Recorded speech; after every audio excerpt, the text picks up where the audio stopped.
Assalamualaikum warahmatullahi wabarakatuh. Bismillah, alhamdulillah, assalatu wassalamu ala rasulillah, la haula wa la quwata illa billah, amma ba'd. Saudara-saudara yang berbahagia, alhamdulillah pada kesempatan saat ini kita bisa bertemu, dan alhamdulillah kita masih diberikan kesehatan oleh Allah Subhanahu wa ta'ala. Baik, hari ini kita akan membahas tentang manajemen sumber daya manusia dalam perspektif Islam.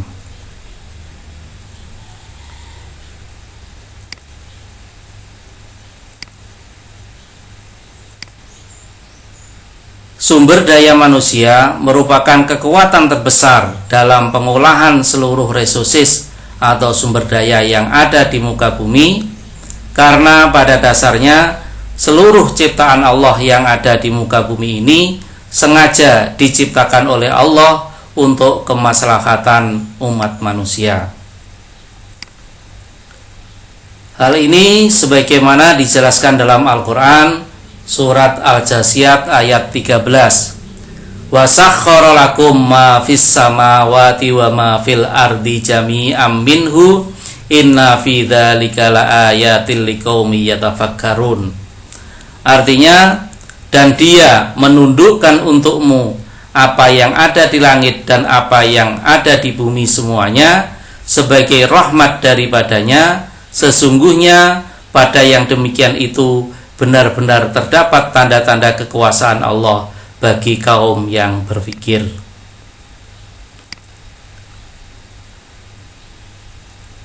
Dari ayat tersebut bisa kita pahami bahwa alam semesta ini memang diciptakan oleh Allah Subhanahu wa ta'ala untuk kemaslahatan manusia. Semuanya sangat tergantung dari manusia bagaimana mengelola dan memanfaatkannya. Untuk itu penting manajemen sumber daya manusia. Di antara pentingnya manajemen sumber daya manusia adalah yang pertama, manajemen sumber daya manusia merupakan bagian dari ilmu manajemen yang memfokuskan perhatiannya pada pengaturan peranan sumber daya manusia dalam kegiatan suatu organisasi atau perusahaan atau lembaga. Yang kedua, sumber daya manusia adalah faktor sentral dalam suatu organisasi, lembaga atau perusahaan.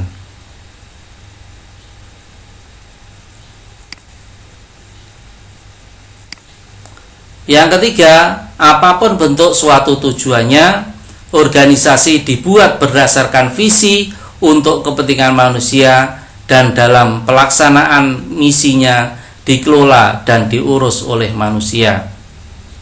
Yang keempat, manusia merupakan faktor strategis dalam semua kegiatan institusi, organisasi, lembaga, atau perusahaan.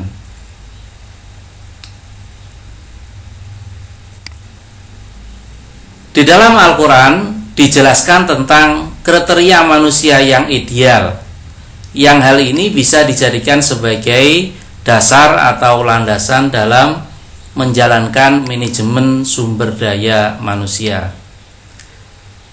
Di antaranya yang pertama, segala sesuatunya harus dikerjakan dalam rangka untuk mengesahkan Allah atau mengabdi kepada Allah. Yang kedua, menganggap bahwa semuanya adalah saudara dan memiliki kedudukan yang sama meskipun berbeda suku bangsa, sebagaimana dalam Al-Quran surat Al-Hujurat ayat 13. Yang ketiga, saling tolong-menolong dan berbuat baik sehingga akan tercipta masyarakat yang harmonis. Hal ini dijelaskan dalam Al-Quran surat Al-Maidah ayat 2. Yang keempat, berlomba-lomba dalam kebaikan sebagaimana dijelaskan dalam Al-Quran surat Al-Baqarah ayat 148. Yang kelima, toleransi dan bebas menjalankan ajaran agama masing-masing sebagaimana dijelaskan dalam Al-Quran surat Al-Kafirun ayat 1-6.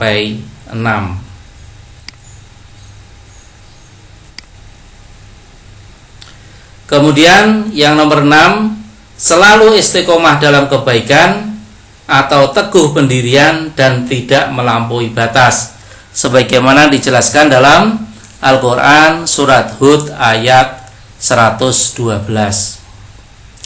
Yang ketujuh, adil dan selalu memperjuangkan kebenaran. Quran surat An-Nisa ayat 58. Sedangkan yang nomor 8, mengembangkan pola pikir dengan mempertimbangkan kebaikan atau keburukan tentang sesuatu hal tertentu, sebagaimana dijelaskan dalam Al-Quran surat Al-Baqarah ayat 219.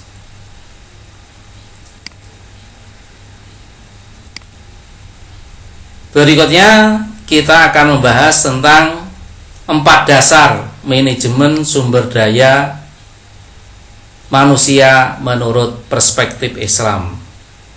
Bahwa manajemen sumber daya manusia itu harus dilaksanakan, yang pertama didasarkan pada hakikat manusia sebagai Abdullah atau sebagai hamba Allah. Karena pada dasarnya manusia diciptakan oleh Allah dengan tujuan adalah sebagai hamba Allah, untuk mengabdi kepada Allah, untuk beribadah kepada Allah. Dalam Al-Quran dijelaskan, wa ma khalaqtul jinna wal insa illa liya'budun, dan tidaklah aku menciptakan jin dan manusia kecuali untuk beribadah kepadaku.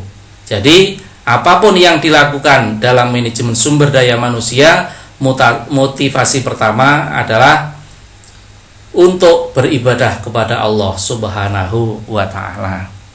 Yang kedua, dasar manajemen sumber daya manusia menurut Islam adalah manajemen dilaksanakan dalam rangka mengemban tugas manusia sebagai khalifah di muka bumi. Sebagaimana dalam Al-Quran dijelaskan, inni ja'ilun fil ardi khalifah, sesungguhnya saya akan menjadikan manusia sebagai khalifah di muka bumi.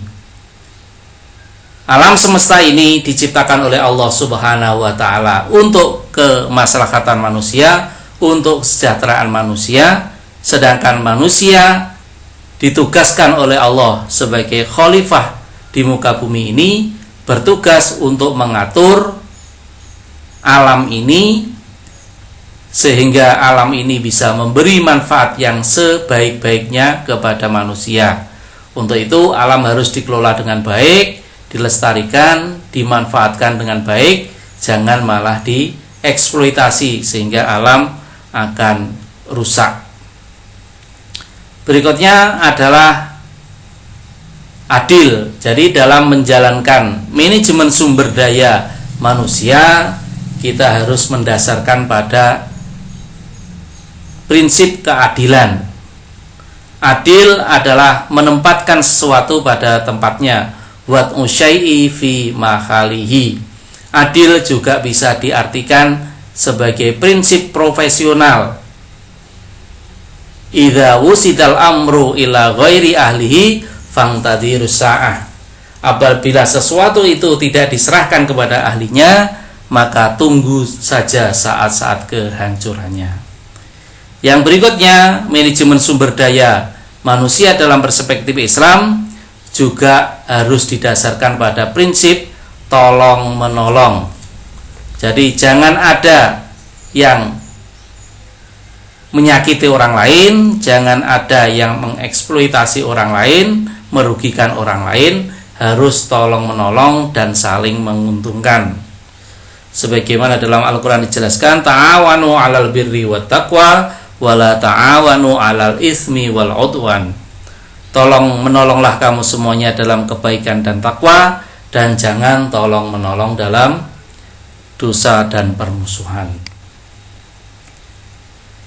Kemudian dalam menjalankan manajemen sumber daya manusia, kita juga bisa mengacu kepada karakter yang dimiliki oleh Rasulullah Shallallahu Alaihi Wasallam.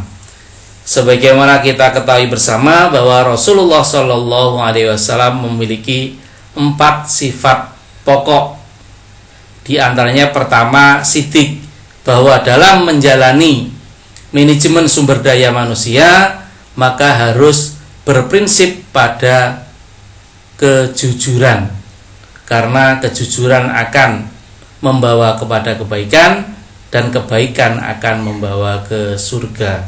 Sebagaimana dalam hadis dijelaskan, alaikum bisidqi fa inna sidqa yahdi ilal birri wal birru yahdi ilal jannah.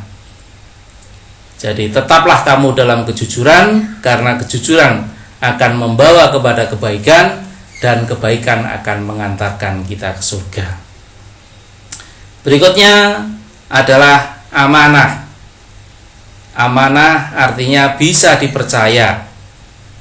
Jadi dalam prinsip manajemen sumber daya manusia, semua personil yang terlibat di dalamnya harus bisa menjalankan tugas dengan baik, bisa dipercaya dan tidak menyalahgunakan posisinya, kedudukan atau jabatannya. Berikutnya tabligh. Tabligh ini secara sederhana bisa dijelaskan dengan komunikasi yang efektif, komunikasi yang baik akan menjadikan sebuah lembaga, sebuah organisasi berjalan secara efektif. Kemudian yang terakhir adalah fatonah atau cerdas. Jadi dalam sebuah manajemen, utamanya manajemen sumber daya manusia, maka seluruh personilnya disyaratkan untuk memiliki kecerdasan. Artinya harus mampu bersikap kreatif, bersikap inovatif, agar institusi, organisasi atau lembaga itu bisa berkembang dengan baik dan maju.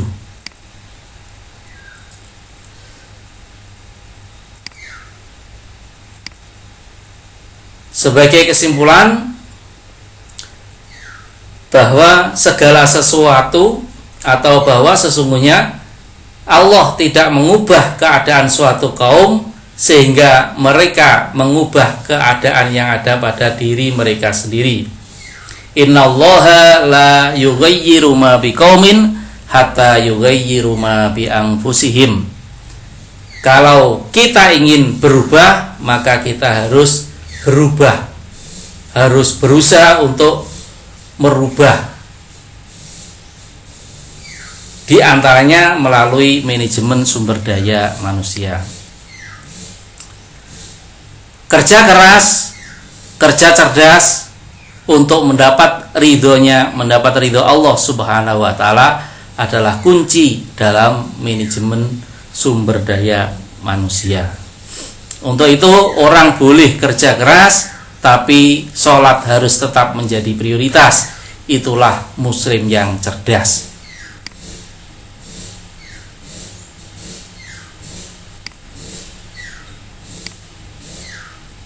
Sebagai penutup, saya pesankan selalu bangun pagi dengan senyuman dan semangatlah, wujudkanlah mimpi, karena keberhasilan diraih dengan optimisme.